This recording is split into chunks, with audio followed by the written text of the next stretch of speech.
तो अब जो हम लोग को चर्चा करना है वो है ऑल एनवायरनमेंट। ऑल एनवायरनमेंट में अगर इसका हिंदी अनुवाद देखें तो होता है हमारा वातावरण। अब वातावरण क्या होता है? वातावरण वो जगह है, यानी हमारे आसपास की चीजें कैसी हैं वो हमारा वातावरण बताती हैं। हाँ कि ना? मतलब सर कैसे कि आप जब भी किसी अगर कोई कंसल्टेंट के पास गया होगा या कोई किसी चीज से आपको कंसल्टिंग कभी लगी होगी, तो पूछा जाता है कि आपका घर का वातावरण कैसे है? या कोई बता देते हैं, न्यूज में देखते होगे तो वर्क स्पेस या वर्क एनवायरनमेंट कैसा है, ये कई बार बोला जाता है। तो यहाँ बात किसकी की जा रही थी? उनके आसपास का वातावरण, उनके आसपास की जगह कैसी है, वो जहाँ रह रहे हैं वो जगह कैसी है। तो उनका जो वातावरण है वो जगह कैसी है, ये बताओ। क्या सिर्फ जगह में या नॉन लिविंग फैक्टर्स आएंगे या सिर्फ लिविंग फैक्टर्स आएंगे? आंसर है दोनों ही आएंगे। हमारे वातावरण में हमारे माता पिता, बहुत सारे बैक्टीरिया और नॉन लिविंग बींग्स भी रहते हैं, जैसे वॉल हो गई, छत हो गई। हाँ कि ना? हाँ कि ना? तो वातावरण में लिविंग फैक्टर्स भी हैं, नॉन लिविंग फैक्टर्स भी हैं। तो वातावरण है क्या? ऐसी जगह जो जहाँ पे हम रहते हैं, तो वो जगह जो है वो हमारा एनवायरनमेंट कहला जाता है। वो क्या कहला जाता है? वो जगह हमारा एनवायरनमेंट कहला जाता है, ये हमारा वातावरण कहला जाता है। अब एक बात सोचने की है कि वातावरण जो है वो हमारे सोशल लाइफ, हमारे मेंटल लाइफ, हमारे फिजिकल कैरेक्टरिस्टिक सभी पे अंतर डालता है। हाँ कि ना? Yes sir. हाँ कि ना? Yes sir. अब एक बात सोचना कि अगर हम लोग बायोलॉजी की बात कर ले तो हम लोग कौन से एनवायरनमेंट की बात करेंगे? हम लोग बात करेंगे नेचर की। हम लोग किसकी बात करेंगे? नेचर की। हाँ कि ना? हम लोग किसकी बात करेंगे? नेचर की। तो our surrounding is called environment, जिसका हिंदी अनुवाद होता है वातावरण। जो हमारी सराउंडिंग है, जो हमारे आसपास की जगह है, वो हमारा क्या कहलाता है? एनवायरनमेंट कहलाता है। और हम लोग बायोलॉजी की बात कर ले तो हम लोग किसकी बात करेंगे? हम लोग बात करेंगे आपके बेसिकली उसकी क्या कहते हैं, बेसिकली नेचर की। जो प्रकृति है, प्रकृति में पाए जाने वाले living and non living factors की बात करेंगे। हाँ कि ना? अब ये बात देखो कि एनवायरनमेंट में, ये बात देखो कि एनवायरनमेंट में हमारे तो बहुत सी चीजें हैं, लिविंग बीइंग भी है और नॉन लिविंग बीइंग भी है। हाँ कि ना? Yes sir. तो क्या होता है बेसिकली समझो, जब हम लोग एक बायोलॉजिकल हायरार्की डिसाइड करते हैं, मतलब बायोलॉजी के हिसाब से एक हायरार्की डिसाइड करते हैं, तो पहले एक ऑर्गेनिज्म आता है। हाँ कि ना? पहले एक ऑर्गेनिज्म आएगा। ऑब्वियस सी बात है, अगर बायोलॉजिकल हायरार्की, बायोलॉजी है क्या? लिविंग बीइंग के बारे में पढ़ना, तो पहले एक लिविंग बीइंग आएगा। फिर क्या आएगा? इस लिविंग बीइंग अपनी पॉपुलेशन के साथ कैसे काम कर रहे हैं, क्योंकि बायोलॉजी में हम लोग क्या पढ़ते हैं? एक लिविंग बीइंग के अंदर कैसे इंटरेक्शन हो रहे हैं चीजों के बीच में, और यह एक लिविंग बीइंग कैसे इंटरेक्ट कर रहे हैं। तो ये बताओ, क्या एक ह्यूमन पहले गाय के साथ इंटरेक्ट करेगा या पहले दादा रहे हैं अपने ही दूसरे ह्यूमंस के साथ इंटरेक्ट करेगा? ऑब्वियस सी बात है, अपने दूसरे ही ह्यूमंस के साथ इंटरेक्ट करेगा। तो एक ऑर्गेनिज्म अपनी ही पॉपुलेशन के साथ इंटरेक्ट करेगा। हाँ कि ना? Yes sir. अब दो अलग अलग ऑर्गेनिज्म की पॉपुलेशन, जैसे गाय की पॉपुलेशन और ह्यूमन की पॉपुलेशन इंटरेक्ट करेंगे। हाँ कि ना? जिसे हम लोग क्या बोल देंगे? Biological community. जिसे हम लोग क्या बोल देंगे? बायोलॉजिकल कम्युनिटी बोल देंगे। हाँ कि ना? हाँ कि ना? Yes sir. ये बात समझो, ये जो चैप्टर है एनवायरनमेंट, ये एक टॉपिक के अंदर आता है बायोलॉजी के, जिसका नाम है इकोलॉजी। इकोलॉजी होती है एनवायरनमेंट की स्टडी। अब एक इकोलॉजी होती है इकोसिस्टम की स्टडी। अब सुनना, ये जो इकोलॉजी है इसमें हम लोग ऑर्गेनिज्म के इंटरेक्शन के बारे में पढ़ते हैं, उनके इंटरेक्शन के बारे में पढ़ते हैं खुद से, इवन आसपास प्रेजेंट दूसरे लिविंग बींग से, आसपास प्रेजेंट दूसरे नॉन लिविंग बींग से। तो एक ऑर्गेनिज्म पहले खुद से इंटरेक्ट करेगा, फिर अपने आसपास उसी के स्पीसीज वालों से इंटरेक्ट करेगा, और क्या देते हैं, फिर अलग अलग स्पीसीज की पॉपुलेशन आपस में इंटरेक्ट करेगी। हाँ कि ना? फिर ये किससे इंटरेक्ट करेगी? फिर ये बायोलॉजिकल फैक्टर्स के साथ इंटरेक्ट करेगी। तो जाके क्या बनता है? तो जाके बनता है आपका इको सिस्टम। तो जाके क्या बनता है? Ecosystem. तो इको सिस्टम है क्या? इको सिस्टम जो है वहाँ पे एक लिविंग बींग, जो वहाँ पे लिविंग बींग्स इंटरेक्ट कर रहे हैं आपके नॉन लिविंग बींग्स के साथ। क्यों? क्यों इंटरैक्ट कर ले, ताकि वो जी पाए। तो इकोसिस्टम एक ऐसी जगह हो जाती है, इकोसिस्टम एक ऐसी जगह हो जाती है जहाँ पे ऑर्गेनिज्म आपस में इंटरैक्ट करे, दो लिविंग बीन आपस में इंटरैक्ट करे, इवन एक लिविंग बीन दूसरे नॉन लिविंग बीन के साथ इंटरैक्ट करे, और दो नॉन लिविंग बीन आपस में इंटरैक्ट करे, मतलब दो बायोटिक फैक्टर आपस में इंटरैक्ट करे, दो ए बायोटिक फैक्टर आपस में इंटरैक्ट करे, उसे बोलते हैं इको सिस्टम। उस जगह को क्या बोलते हैं, इको सिस्टम, हाँ कि ना। और वहां पे क्या हो पाता है, सर्वाइवल हो पाता है किसी भी लिविंग ऑर्गेनिज्म का, हाँ कि ना, हाँ कि ना। ये सर, किसी भी लिविंग ऑर्गेनिज्म का सर्वाइवल हो पाता है, हाँ कि ना। ये सर, सर इसका एग्जांपल कैसे होगा, मतलब समझो कि ये एक खेत है, ये क्या है, एक खेत है। तो खेत में बोने के लिए पहले इंसान खुद से इंटरैक्ट किया, पहले अपनी पॉपुलेशन के साथ इंटरैक्ट किया, वो दूसरे ऑर्गेनिज्म की पॉपुलेशन के साथ इंटरैक्ट किया थी, वो यहाँ पे गेहूं बो दिया, हाँ कि ना। तो ये क्या हुआ, बायोलॉजिकल कम्युनिटी, हाँ कि ना। गेहूं के सीड बो दिया, गेहूं के प्लांट बो दिया। अब ये जो प्लांट है, ये सॉइल जो एबायोटिक फैक्टर है उसके साथ इंटरैक्ट करके ग्लो करेगा, और क्या बनाएगा, गेहूं का पौधा बनाएगा, जिसमें गेहूं के वो आएंगे दाने, हाँ कि ना। Yes sir. अब गेहूं के दाने आएंगे तो इसे फिर क्या किया जाएगा, हार्वेस्ट किया जाएगा, कट करके स्टोर कर लिया जाएगा, हाँ कि ना। फिर इसे मार्केट में बेच दिया जाएगा, जहाँ दूसरे लिविंग बींग, दूसरे ह्यूमन के साथ क्या होगा, इसका इंटरेक्शन हुआ, हाँ कि ना। तो ये क्या है, ये एक इकोसिस्टम है, मतलब इकोसिस्टम एक ऐसी जगह है जहाँ पे एक लिविंग बींग या तो दूसरे लिविंग बींग के साथ, या दूसरे नॉन लिविंग बींग के साथ, या दो नॉन लिविंग बीन आपस में इंटरैक्ट करते रहते हैं, हाँ कि ना। और इससे होता क्या है, इससे वहां पे लिविंग बीन का सर्वाइवल पॉसिबल होता है, वो कहलाता है इको सिस्टम। तो इकोसिस्टम क्या है, एक सिस्टम है इंटरडिपेंडेंस का, मतलब आपस में एक दूसरे के ऊपर निर्भर होने का, among various living being and non living being in a given habitat. एक गिवन हैबिटेट में बता देते हैं एक लिविंग बीन, और वहां पे नॉन लिविंग बीन है, वो आपस में एक दूसरे के ऊपर कैसे डिपेंडेंट है, आपस में एक दूसरे के ऊपर कैसे निर्भर है, इस सिस्टम को कहा जाता है इको सिस्टम। ये जो इंटरडिपेंडेंसी एक दूसरे के ऊपर निर्भरता है, यही इकोसिस्टम होता है। अब हैबिटेट क्या होता है, एक नेचुरल जगह जहाँ पे कोई लिविंग बीइंग सर्वाइव करता है। जैसे पोलर बियर आपके आर्टिक एंटार्क्टिक रीजन में ही मिलेंगे, पोलर रीजन में ही मिलेंगे, तो वो उनकी नेचुरल हैबिटेट है, हाँ कि ना। अब बेसिकली इकोसिस्टम में हो क्या रहा है, इंटरेक्शन हो रहा है, पर किसके बीच में, लिविंग बीन और नॉन लिविंग बीन के। तो लिविंग बीन को बोल दिया जाता है biotic component of that ecosystem, and non living being को बोल दिया जाता है abiotic component of an ecosystem, हाँ कि ना, हाँ कि ना। समझ में आया। अब एक बात समझो, क्या एक खेत खलिहान में living being non living being interact कर लें तो क्या वो सेल्फ सफिशिएंट है, आंसर है यस। क्या वो इंडिपेंडेंट यूनिट है नेचर का, आंसर है यस। क्या उसे बाहर से कोई मदद लेनी पड़ी है, नहीं।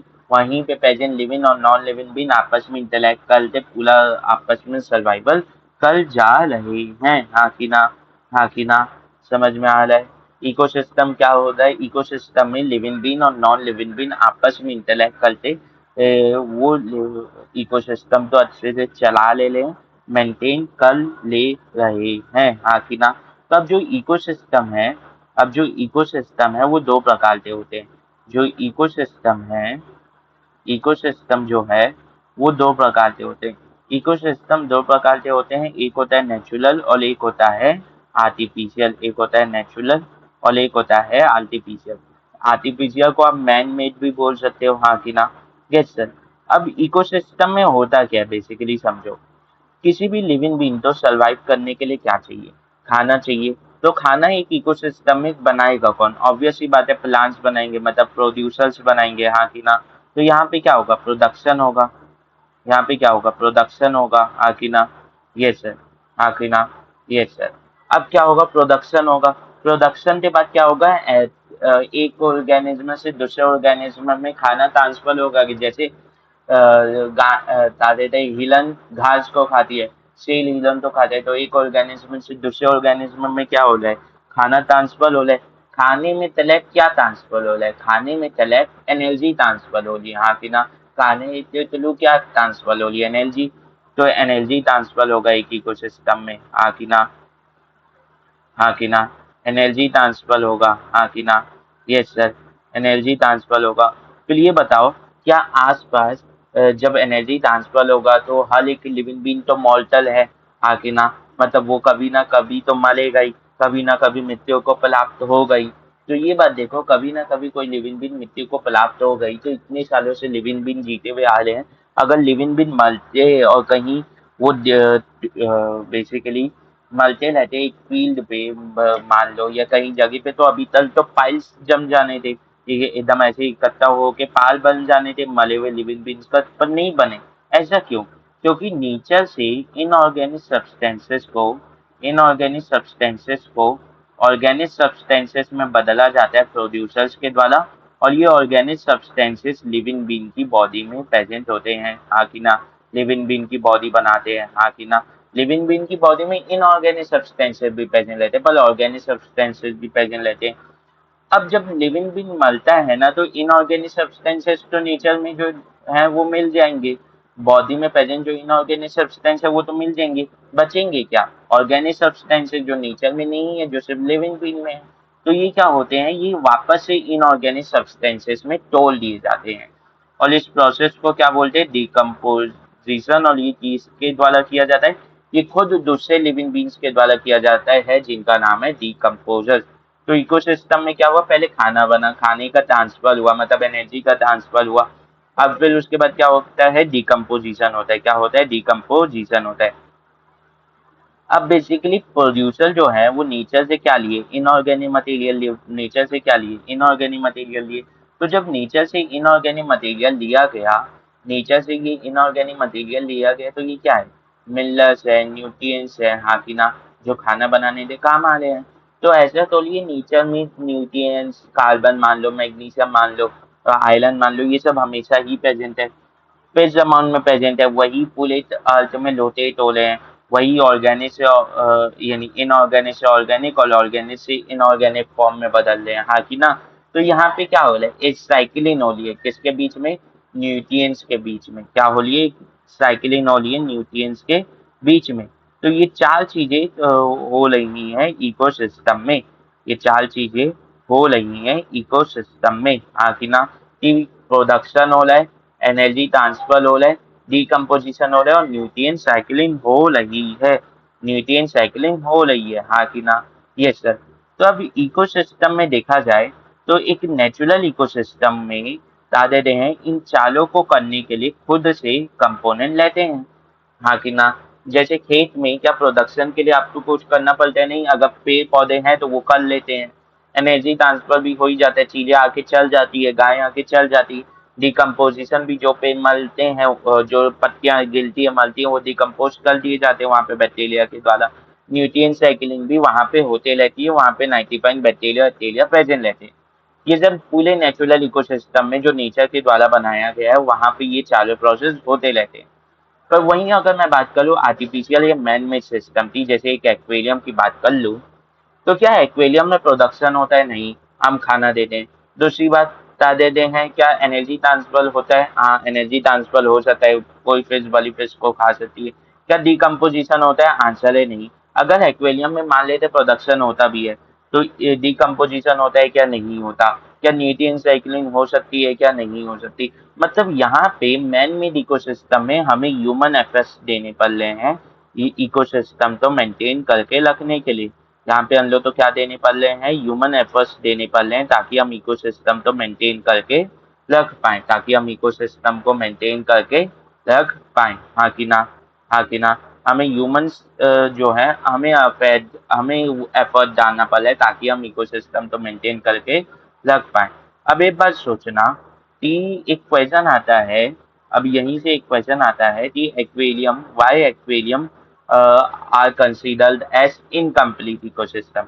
एक्वेरियम को इनकम्प्लीट इकोसिस्टम क्यों माना जाता है, जबकि पॉन्ड को तो कंप्लीट इकोसिस्टम माना जाता है? एक्वेरियम तो इनकम्प्लीट इकोसिस्टम माना जाता है, हाँ कि ना। जबकि बता देते हैं आपके पॉन्ड को कंप्लीट इकोसिस्टम माना जाता है। पॉन्ड को क्या माना जाता है? Complete ecosystem. ऐसा क्यों? क्योंकि पॉन्ड जो है वो एक नेचुरल इकोसिस्टम में आता है, और जो वो है कौन आपका एक्वेरियम, वो एक मैन मेड इकोसिस्टम में आता है।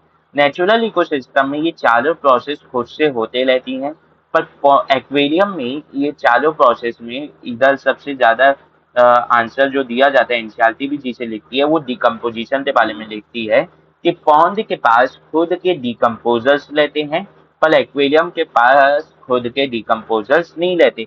अगर आप देखेंगे तो बता देते हैं, एक्वेरियम में जिनके पास एक्वेरियम रहता है, फिश टैंक घर में रहता है, वो क्लीनिंग करते रहते हैं टाइम टू टाइम, क्योंकि जितना भी वेस्ट मटेरियल जो है एक ऑर्गेनिज्म, एक लिविंग ऑर्गेनिज्म के द्वारा निकाला जाता है, वो भी डिकम्पोज नहीं हो पाता, तो डिकम्पोजर्स तो है नहीं, या कोई एक लिविंग ऑर्गेनिज्म मरा है, वो उसे भी डिकम्पोज करना है, पर हो तो पाता है नहीं, हाँ कि ना, हाँ कि ना, हो तो पाता है नहीं, सिंपल सी बात है, सिंपल सी बात है, वो तो हो पाता है नहीं। तो लोगों फिश मर गई है तो उसे खुद से रिमूव करना पड़ता है।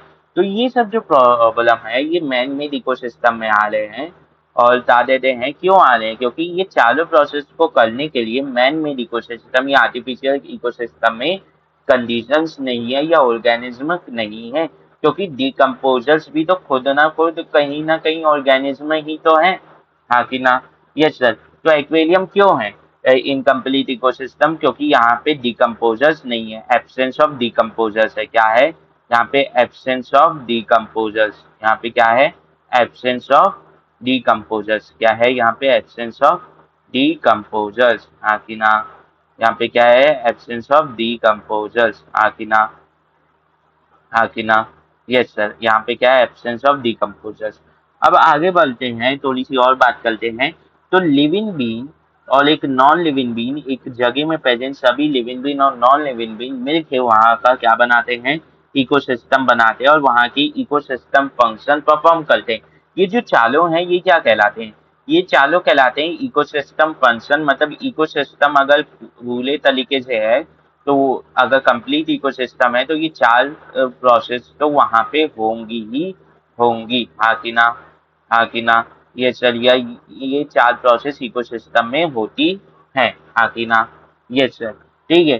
तो from the nutrient pool of the earth, जो न्यूट्रिएंट पूल है अर्थ का, दी न्यूट्रिएंट से भरा हुआ अर्थ है, जैसे soil, water and air, carbon dioxide and water are absorb by producers, हाँ कि ना। प्रोड्यूसर्स के द्वारा एब्जॉर्ब किया जाता है न्यूट्रिएंट्स, चाहे वाटर से ले लो, चाहे एयर से ले लो, चाहे सॉइल से ले लो। कार्बन डाइऑक्साइड, वाटर भी एब्जॉर्ब किया जाता है, क्यों? ताकि आप प्रोडक्शन कर पाए, ताकि आप प्रोडक्शन कर पाए, हाँ कि ना, हाँ कि ना। Yes sir. With the help of sunlight the producer organism convert this inorganic substance into organic substance like carbohydrates which act as food।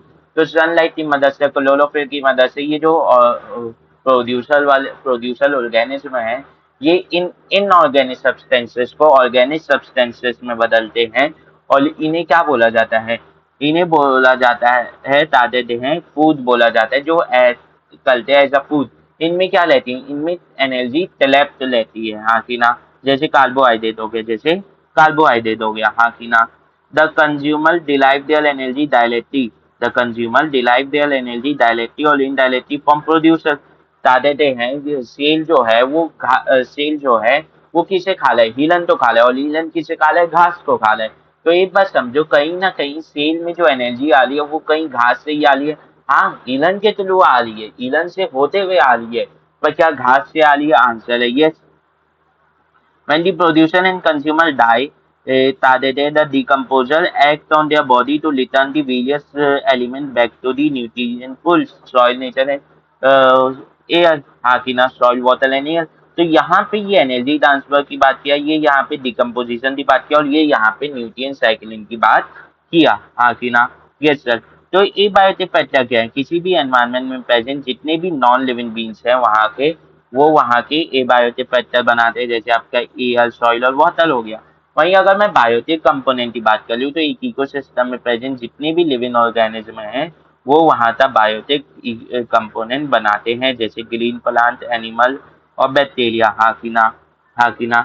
अब जो डिकम्पोजर्स हैं, जो डिकम्पोजर में दो ही टाइप के ऑर्गेनिज्म रहते हैं, एक होते हैं फंजाई और एक होते हैं बैक्टीरिया। क्योंकि डिकम्पोजर्स का जो मोड ऑफ न्यूट्रिशन लेता है वो क्या लेता है, सेप्लोटॉपिक लेता है। वो क्या लेता है, सेप्लोटॉपिक लेता है। और फंजाई और बैक्टीरिया का ही बता देते हैं जो मोड ऑफ न्यूट्रिशन है वो सेप्लोटॉपिक होता है, हाँ कि ना। क्योंकि वो करते हैं, they live on dead and decaying matter, हाँ कि ना। As they decompose तादे they dead elements of plants and animals so that raw material of organism can be back to the environment, हाँ कि ना। तो अगर मैं डिकम्पोजर में पूछूं कौन आता है, तो डिकम्पोजर में कौन आता है, डिकम्पोजर में आते हैं आपके बैक्टीरिया और फंजाई, हाँ कि ना। ये चल तो यहाँ पे है क्या, एनर्जी ट्रांसफर, हाँ। एक बात समझो, एक बात समझो, क्या ultimate source of energy on earth sunlight है? आंसर है यस। मतलब सन जो है वो अल्टीमेट सोर्स ऑफ एनर्जी है ऑन अर्थ, हाँ कि ना। क्योंकि जो प्रोड्यूसर खाना बना भी रहे हैं, मोस्ट ऑफ द प्रोड्यूसर फोटोटॉपिक है, हाँ कि ना। ऑर्गेनिज्म कैसे होते हैं, पहले ये समझो। ऑर्गेनिज्म होते हैं ऑटोटॉपिक और फोटोटॉपिक की, हम लोग लाइफ प्रोसेस में बात कर चुके हैं। ऑटोटॉपिक क्या होते हैं, जो खुद से खाना बना लेते हैं। हेटरोटॉपिक क्या होते हैं, जो खुद से खाना नहीं बना पाते, हाँ कि ना। तो जो ऑटोटॉपिक है वो खुद से खाना बना लेते हैं, तो मोस्ट ऑफ दी ऑटोटॉपिक क्या लेते हैं, फोटो ऑटोटॉपिक। मतलब वो सनलाइट से एनर्जी गेन करते हैं, एनर्जी का यूज करते हैं सनलाइट की, खाना बनाते हैं। मतलब वो सनलाइट की सोलर एनर्जी को किस में बदलते हैं, केमिकल एनर्जी में। तो सन है क्या, ultimate source of energy on earth, हाँ कि ना, हाँ कि ना। ये सर, तो अगर मैं बात करूं कि जो एनर्जी एक ऑर्गेनिज्म से दूसरे ऑर्गेनिज्म में पास हो रही है वो कहीं ना कहीं सन से ही आई है। आंसर है यस, आंसर है यस, हाँ कि ना। तो जैसे सन से एनर्जी ली, ग्लास ली और ता देते हैं। ग्लास जो है वो ता देते हैं बेसिकली, ग्लास जो है वो डियर के द्वारा खा ली गई, हिलन के द्वारा। और डियर को आपका खा लिया लायन, हाँ कि ना, लॉयन या लायन, जो बोलना है बोल लो। अब ये बात समझो, सनलाइट जो है उसमें से बेसिकली समझो कि सनलाइट 100% सनलाइट आ रही है धरती, सन तो 100% लाइट भेज रहा है, हाँ कि ना। पर हमारे एटमॉस्फेयर में क्या होती है, ओजोन लेयर, ओजोन लेयर या अल्ट्रा वायलेट लाइट्स को रोक देती है। फिर रिफ्लेक्शन बहुत सा हो जाता है, हाँ कि ना। जो फिजिक्स में पढ़ते हैं तो उसमें रिफ्लेक्शन वाला कंसेप्ट है, तो रिफ्लेक्शन हो जाता है, डिस्पर्जन हो जाता है बहुत सी सनलाइट का। तो सिर्फ टोटल 100 सनलाइट की सिर्फ 1% सनलाइट मिलती है, हाँ कि ना, हाँ कि ना, हाँ कि ना। क्या सुनो यार, सादा सिंह से बता लो। क्या होता है कि सनलाइट आई धरती के पास, हाँ कि ना।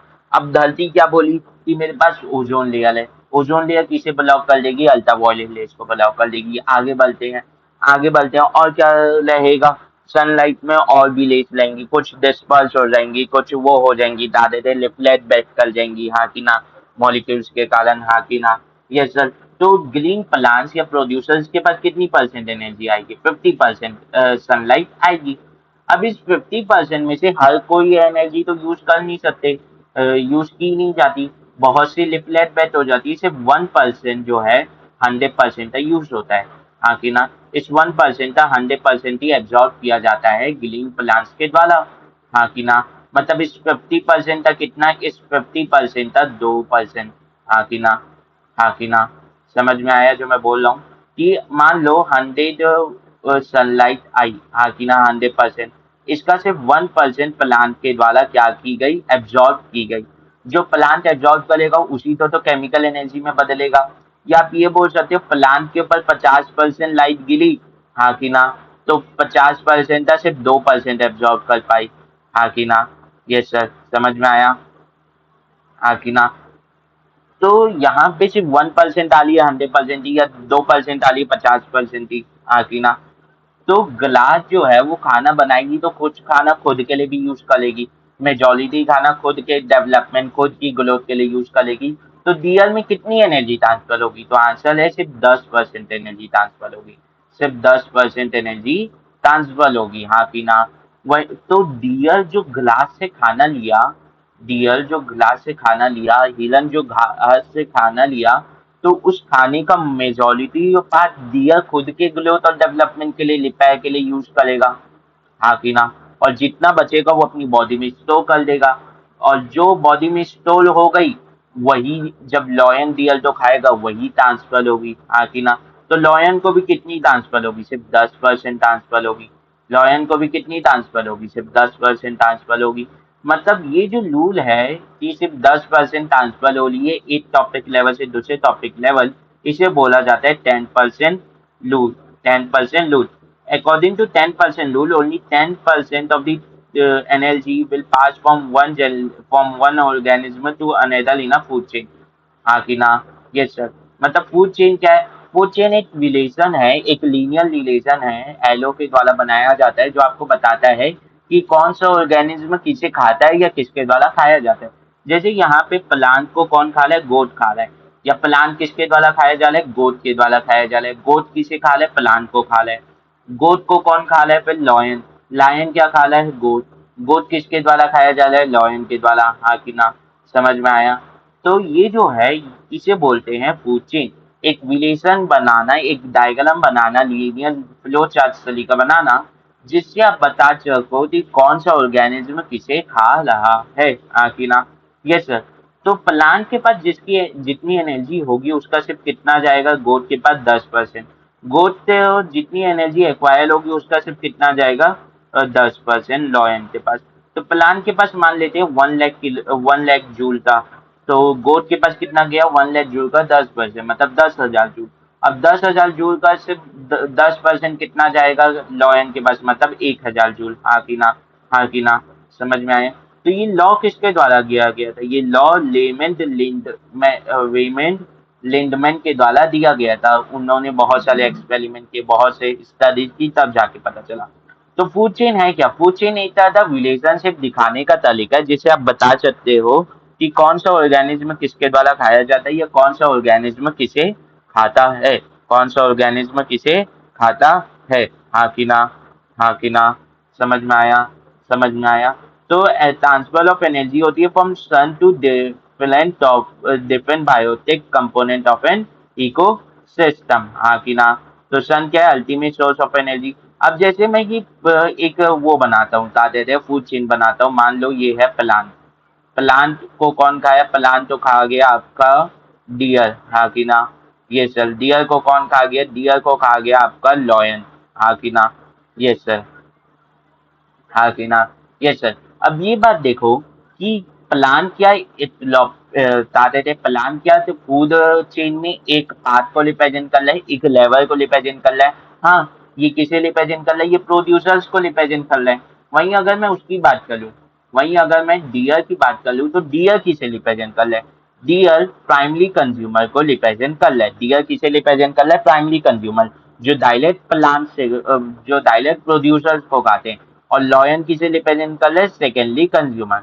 जो लॉयन तो खाएगा वो किसे रिप्रेजेंट करेगा, टर्सरी कंज्यूमर। जो ताजते हैं उसे खा जाएगा, वो किसे रिप्रेजेंट करेगा, वो क्वार्टिनरी कंज्यूमर, हाँ कि ना। अब सर, जो एक क्वेश्चन आता है यहाँ पे कि जनरली फूड चेन में ये जो लेवल्स हैं, पहले ये समझो कि ये जो फूड चेन में लेवल्स हैं कि जैसे ये प्लांट प्रोड्यूसर है, डियर प्राइमरी कंज्यूमर है, लॉयन सेकेंडरी कंज्यूमर है, ये टर्शियरी कंज्यूमर हो जाएगा, ये क्वार्टिनरी कंज्यूमर। ये सब है क्या, इन लेवल्स को बोला जाता है टॉपिक लेवल। इन लेवल को क्या बोला जाता है, टॉपिक लेवल। क्या बोला जाता है, टॉपिक लेवल, हाँ कि ना। इन लेवल्स को क्या बोला जाता है, टॉपिक लेवल बोला जाता है, हाँ कि ना। तो एक क्वेश्चन आता है कि जनरली फूड चेन में 3 से 4 टॉपिक लेवल ही जनरली के होते हैं, या 4 से 5 टॉपिक लेवल ही जनरली के होते हैं।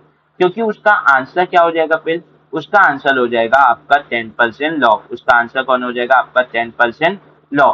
क्योंकि एक एनर्जी, एक टॉपिक लेवल से दूसरे टॉपिक लेवल में सिर्फ 10% एनर्जी ट्रांसफर हो रही है, तो 3 से 4 टॉपिक लेवल बाद इतनी कम एनर्जी होती है, इतनी कम एनर्जी बचती है कि उससे अच्छा तो वो बता देते हैं किसी और फूड चेन में जल्दी वाले टॉपिक लेवल पे लेके पाले, हाँ कि ना। जितना उसे फूड एक्वायर करने में एनर्जी लगेगी उससे कम एनर्जी मिलती है फूड से, हाँ कि ना। इसीलिए बता देते हैं वो 3 से 4 टॉपिक लेवल ही जनरली एक फूड चेन में रहते हैं। 3 से 4 टॉपिक लेवल ही जनरली एक फूड चेन में रहते हैं, हाँ कि ना। Yes sir. अब ये बताओ फूड चेन में एक टॉपिक लेवल में क्यों लगेगा, कोई ऑर्गेनिज्म, क्योंकि वहां पे उसे फूड एक्वायर करने की जितनी मेहनत करनी पड़ रही है, जितनी एनर्जी खर्च करनी पड़ रही है, उससे ज्यादा एनर्जी उसे फूड से एक्वायर हो जा रही है, हाँ कि ना, तभी रहेगा। अब ये बताओ, क्या नेचर में सिर्फ प्लांट डियर को खाते हैं, प्लांट डियर के द्वारा सिर्फ खाया जाता है और डियर सिर्फ लायन के द्वारा, या डियर टाइगर के द्वारा भी खा लिया जाता है, या प्लांट क्या देते हैं उसके द्वारा भी खा लिया जाता है, किसके द्वारा भी, गोट के द्वारा भी, और गोट लॉयन के द्वारा भी खा ली जाती है। तो अलग अलग फूड चेन भी बन सकती है। अब फूड चेन में अगर अलग अलग फूड चेन बन रही है और उनमें ऑर्गेनिज्म सेम आ रहे हैं, तो उनके बीच में अगर मैं एक लिंक बना दूं, उनके बीच में अगर मैं एक लिंक बना दूं, तो वो क्या कहलाता है, फूड वेब कहलाता है। जैसे यहाँ पे ये फ्लॉग है, फ्लॉग किसके द्वारा यानी फ्लॉग बेसिकली ये प्लांट है, समझो। प्लांट को कौन खा रहा है, गोट खा रहा है, और गोट को लॉयन, ये एक फूड चेन है, हाँ कि ना, यस सर। अब प्लांट को कौन खा रहा है, गोट खा रहा है, और गोट को कौन खा जा रहा है, ह्यूमन खा जा रहे हैं, कुछ ह्यूमन खा जाते हैं, हाँ कि ना, यस सर। तो क्या ये भी एक फूड चेन है, यस सर, ये भी एक फूड चेन है। तो यहाँ पे जब दो ऑर्गेनिज्म कॉमन थे, तो क्या मैं इस फूड चेन को ऐसे करके लिंक कर दिया, यस सर, तो यही कहलाता है फूड वेब, यही कहलाता है फूड वेब। जब दो या दो से ज्यादा फूड चेन को आपस में लिंक कर दिया जाता है on the basis of common organism between them, और on the basis of common topic level between them, उसे बोला जाता है फूड वेब। जैसे प्लांट को कौन खाया, ग्लास हॉपर खाया, और ग्लास हॉपर को फ्लॉक खाया, और फ्लॉक को कौन खा गया, स्नेक खा गया। स्नेक को कौन खा जाएगा, पिकॉक खा जाएगा, हाँ कि ना, या पिकॉक से प्लांट को भी खा सकता है। तो ये दो अलग अलग फूड चेन की जिन्हें आपस में लिंक कर दिया गया है, हाँ हकीना, हाँ कि ना, समझ में आया, यस सर। अब जब इन्हें मैं एक पिरामिड के फॉर्म में अरेंज कर देता हूँ, तो उसे कहते हैं फूड पिरामिड, ये उसे कहते हैं फूड पिरामिड।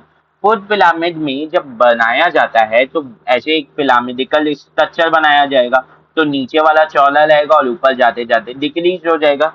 तो फूड पिरामिड में कौन से ऑर्गेनिज्म को कहाँ रखना है, इस ये समझने के लिए अंदर तो समझना पड़ेगा कि फूड पिरामिड बनाने का बेसिस क्या है।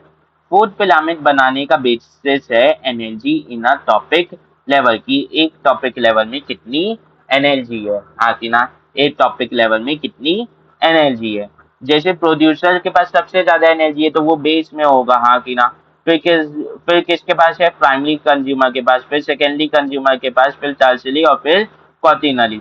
तो सबसे टॉप में या टिप में कौन रहेगा, क्वार्टिनरी कंज्यूमर, क्योंकि उसके पास सबसे कम एनर्जी होगी, सबसे कम एनर्जी होगी। तो यहाँ पे हर टॉपिक लेवल से दूसरे टॉपिक लेवल में क्या हो रही है, एनर्जी डिक्रीज हो रही है ड्यू टू 10% लॉ।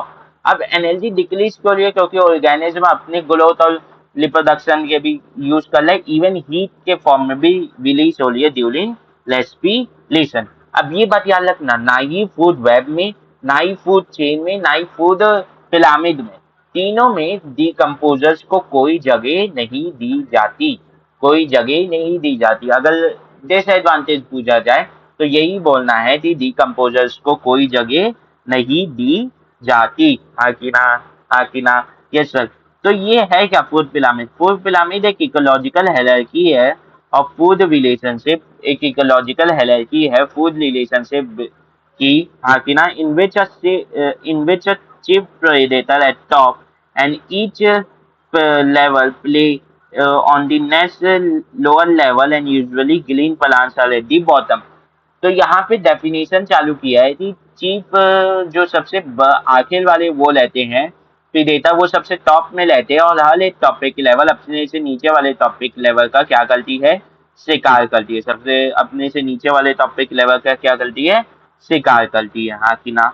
तो एक इकोसिस्टम में, इकोसिस्टम क्यों जरूरी है, एक हमारे जीने के लिए, लिविंग बीइंग के जीने के लिए, तो इकोसिस्टम में बैलेंस बना के रखना बहुत ज्यादा जरूरी है। तो there is a delicate balance in an ecosystem, एक इकोसिस्टम में एक बहुत ज्यादा डेलिकेट बैलेंस है, as well as no number of organism at a particular level, at a particular topic level is concern, हाँ कि ना, मतलब as well as number of organism at a particular topic level is concern, मतलब एक ecological balance बनाना बहुत ज्यादा जरूरी है, एक ऑर्गेनिज्म की पॉपुलेशन के बीच में रिलेशन बनाना बहुत ज्यादा जरूरी है। मतलब मान लो यहाँ पे प्लांट है, प्लांट को कौन खा रहा है? डियर खा रहा है।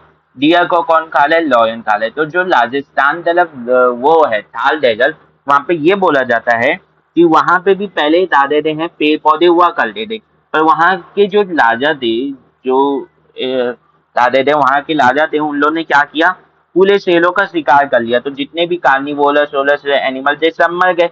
तो हर्बीवोरस की मात्रा बढ़ गई। हर्बीवोरस जैसे डियर हुआ की मात्रा बढ़ गई, वो सभी प्लांट के ऊपर चढ़ गए। प्लांट की पॉपुलेशन डिक्रीज कर गई, वहां का इकोसिस्टम खत्म हो गया। हाँ कि ना? हाँ कि ना? तो देखो क्या यहाँ पे एक टॉपिक लेवल जैसे लॉयन है, उसके नंबर ऑफ ऑर्गेनिज्म, क्या उसकी पॉपुलेशन में चेंज आने के नाम से पूरा इकोसिस्टम डिस्टर्ब हो गया? आंसर है यस। मतलब अगर इकोसिस्टम तो बैलेंस करना है तो एक टॉपिक लेवल में एक ऑर्गेनिज्म की नंबर कितने हैं उसे भी बैलेंस लेना चाहिए। आंसर है यस। आंसर है यस।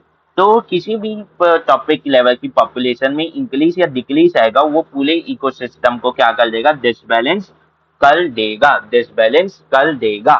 हाँ कि ना? Yes sir. अब हम डे टू डे लाइफ में बहुत सी चीजें यूज करते हैं, बहुत सी मैन में चीजें यूज करते हैं, जिनमें से कुछ बायोडिग्रेडेबल रहती हैं, कुछ नॉन बायोडिग्रेडेबल रहती हैं। बायोडिग्रेडेबल मतलब जो डिकम्पोज हो जाती हैं ऑर्गेनिज्म के द्वारा, जैसे वेजिटेटिव मतलब फल सब्जियों के छिलके, फलों के छिलके, dead elements of plants and animal, जो डेड एलिमेंट्स हैं प्लांट्स और एनिमल्स के। वहीं नॉन बायोडिग्रेडेबल क्या होते हैं? जो डिकम्पोज नहीं होते, या जिन्हें डिकम्पोज होने में मिलियंस ऑफ ईयर्स लग जाते हैं। हाँ कि ना? तो ये can not be decompose by micro organism, जैसे आपका मेटल हो गया, प्लास्टिक हो गया या बोन्स हो गया। ये डिकम्पोज नहीं किए जा सकते, ये डिकम्पोज नहीं किए जा सकते, या इन्हें डिकम्पोज होने में millions trillions billions of years लगेगा। हाँ कि ना? तो ये दो प्रकार के वो होते हैं। अब ये बताओ, किसी भी एनवायरनमेंट में अगर बहुत ज्यादा बायोडिग्रेडेबल वेस्ट बढ़ जाएगा, बायोडिग्रेडेबल सब्सटेंस बढ़ जाएगा तो प्रॉब्लम है, क्योंकि डिकम्पोजर सही से काम नहीं कर पाएंगे। दूसरी बात बता देते हैं, कहीं पे नॉन बायोडिग्रेडेबल सब्सटेंस बढ़ जाएगा तो प्रॉब्लम हो जाएगी, क्योंकि वो पॉल्यूशन कॉज करेगा। हाँ कि ना? तो इनके बीच में भी एक बैलेंस मेंटेन रखना जरूरी है, इनका भी अमाउंट कंट्रोल में रखना बहुत जरूरी है। अब जो नॉन बायोडिग्रेडेबल सब्सटेंस है, फिर उससे कैसे बचा जा सके?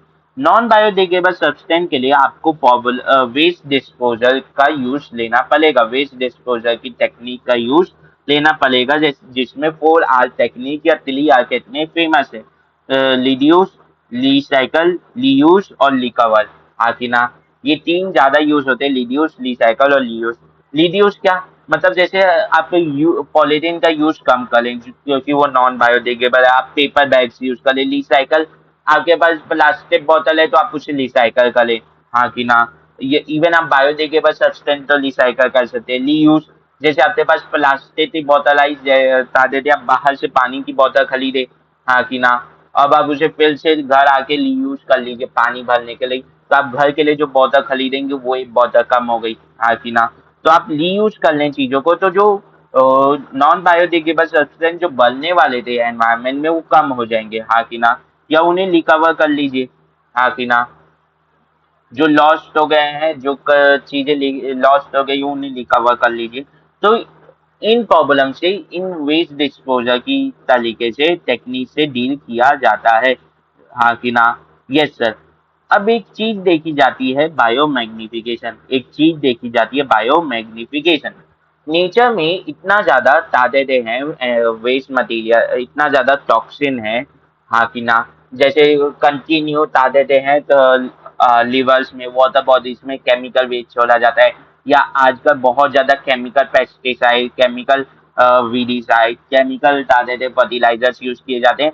तो ये जो आर्टिफिशियल केमिकल्स हैं या कोई भी हैं, ये हमारे बॉडी के लिए हार्मफुल हैं, ये टॉक्सिन्स हैं। तो क्या होता है, ये देखा गया है कि over the period of time, जैसे जैसे एक टॉपिक लेवल से दूसरे टॉपिक लेवल में खाने के थ्रू ये टॉक्सिन्स बढ़ते रहते हैं, तो वो बॉडी में डिपॉजिट भी बढ़ते रहता है इन टॉक्सिन्स का। मतलब मान लो एक पॉन्ड है, पॉन्ड में फिश थी। हाँ कि ना? या मान लो एक खेत है, खेत में केमिकल फर्टिलाइजर्स यूज किए गए। हाँ कि ना? अब केमिकल फर्टिलाइजर से इस खेत में जब यूज किए गए तो क्या हुआ, समझो कि इसके अंदर टॉक्सिन भरा गया हार्मफुल। हाँ कि ना?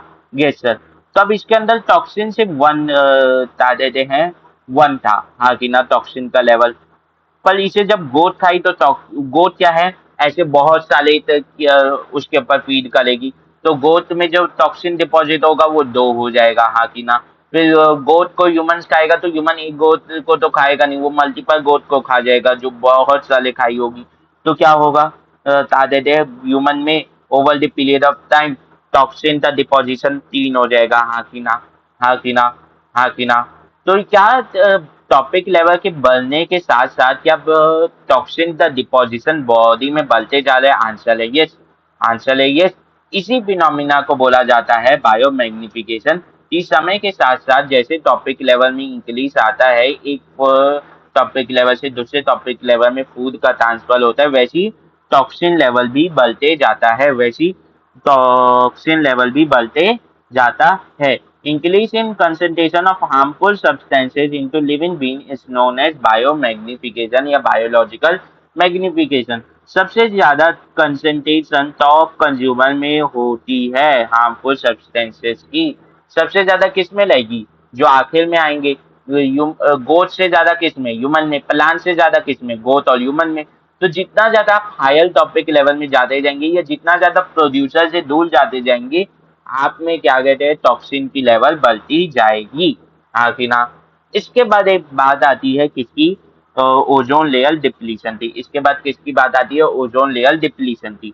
ओजोन लेयर जो है वो हमारे एनवायरनमेंट में प्रेजेंट क्या है, बता देते हैं। हमारे एटमॉस्फेयर में प्रेजेंट एक लेयर है किसकी? ऑक्सी ओ थ्री की, हाँ कि ना, ओ थ्री की लेयर है, हाँ कि ना। वो ऐसे जुड़ी हुई लेयर है, हाँ कि ना।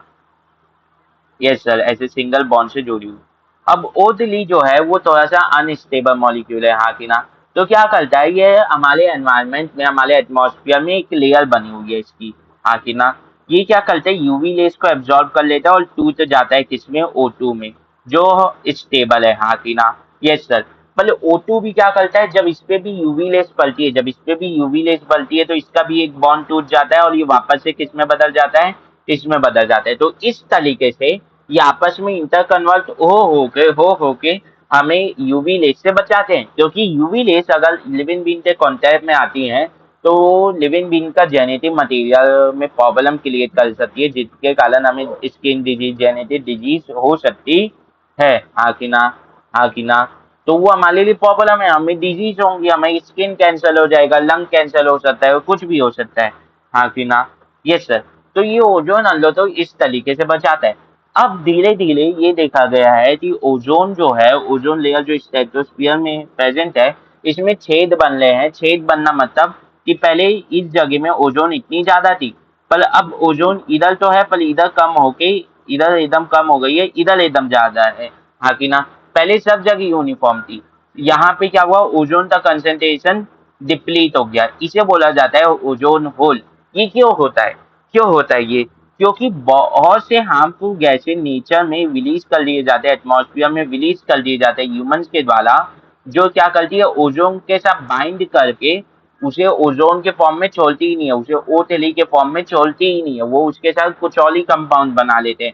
तो अगर ओजोन उस जगह से कम होते जाएगी तो ऑब्वियस सी बात है, कंसंट्रेशन कम होगी तो यूवी रेस कम अच्छे से ब्लॉक होंगी, हाँ कि ना। तो हमें स्किन कैंसर ये सब के जो केसेस बढ़ गए हैं आजकल, वो इसी कारणवश भले हैं, हाँ कि ना, हाँ कि ना। समझ में आया? समझ में आया? ठीक है। तो ozone layer work as a protective seal for living being. एक लिविंग बीन के लिए किस तरह act करती है? प्रोटेक्टिव सील की तरह। The ozone layer cut off harmful ultraviolet radiation from the sun. The CFCs जो दादे CFCs यूज किए जाते हैं किसमें? रेफ्रिजरेटर में यूज किए जाते हैं आपके द्वारा, आपके एसीज में यूज किए जाते हैं, हाँ कि ना। तो CFC है क्या? ये एक केमिकल कंपाउंड है। CFC है क्या? ये एक केमिकल कंपाउंड है। CFC है क्या? ये केमिकल कंपाउंड है, हाँ कि ना। ये है क्या CFC? CFC बेसिकली आपके केमिकल कंपाउंड्स हैं। CFC है क्या? आपके केमिकल कंपाउंड्स हैं, हाँ कि ना, हाँ कि ना, हाँ कि ना। तो CFC है क्या? तो ऐसा सोचो क्या हो सकता है CFC? क्लोरो फ्लोरो कार्बन होता है। CFC क्या होता है? क्लोरो फ्लोरो कार्बन। क्लोरो फ्लोरो कार्बन मतलब कार्बन जो है, कार्बन जो है उससे जुड़ा हुआ क्लोरीन और फ्लोरीन क्या होता है, कार्बन 4 बॉन्ड बना सकता है, हाँ कि ना। तो उसके 2 बॉन्ड में कौन जुड़ जाता है, 2 बॉन्ड में क्लोरीन जुड़ जाता है और 2 बॉन्ड में कौन जुड़ जाता है, फ्लोरीन जुड़ जाता है। ऐसे जो कंपाउंड है, सिर्फ ये नहीं, सीएफसी और बहुत से कंपाउंड हैं जो क्या करते हैं, गैसियस फॉर्म में प्रेजेंट होते हुए और लाइट भी होते हैं तो वो ऊपर एटमॉस्फेयर में राइज करते हैं, और जब ये ओजोन के पास पहुंचते हैं तो ये ओजोन के साथ बॉन्ड बना के कुछ और ही का एक्स कोई कंपाउंड बना लेते हैं। अब ये जो एक्स कंपाउंड है ये ओजोन की तरह प्रोटेक्शन तो प्रोवाइड कर नहीं सकता, तो ओजोन एटमॉस्फेयर में कम होने लग जाती है जैसे जैसे ये एक्स कंपाउंड ज्यादा बनने लग जाते हैं। तो ये जो सीएफसी जो पहले लेपिलिजिले था, पहले एसी में यूज किए जाते थे, ये ओजोन तो बहुत हार्म करते थे। इसीलिए 1987 में यूएनईपी मतलब यूनाइटेड नेचर एनवायरनमेंट प्रोग्राम जो है वो लाया गया, जिसमें बहुत सी कंट्रीज में ओवरऑल बहुत सी कंट्रीज में सीएफसी के प्रोडक्शन पे क्या लगा दिया गया, कॉस्ट लगा दिया गया, हाँ कि ना, हाँ कि ना। ये चलो, जो जितनी भी सारी कंट्री थी वो अपने में सीएफ अपने अपने डिवाइसेस में सीएफसी यूज करना बंद कर दी, पर अभी भी सीएफसी जो है वो आपको बहुत सी चीजों में मिल जाएगा।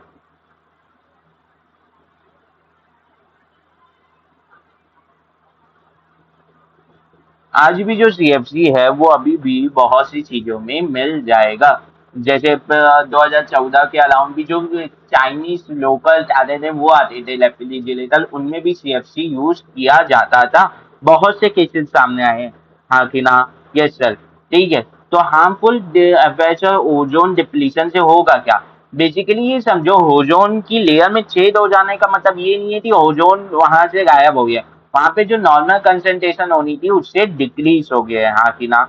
तो ozone depletion allow ultraviolet ray to enter earth atmosphere and UV rays having the bad effect, जैसे स्किन कैंसर, कैटरैक्ट हो जाना या अफेक्ट होना आपकी एक्वेटिक लाइफ का, हाँ कि ना। Yes sir. तो इतनी बात थी इस चैप्टर में। अब यहाँ पे एक और केस स्टडी दी जाती है कि पहले जो रेलवे स्टेशन में जो चाय दी जाती थी, जो चाय दी जाती थी वो क्या था, पहले उसमें दी जाती थी कुल्हड़ में।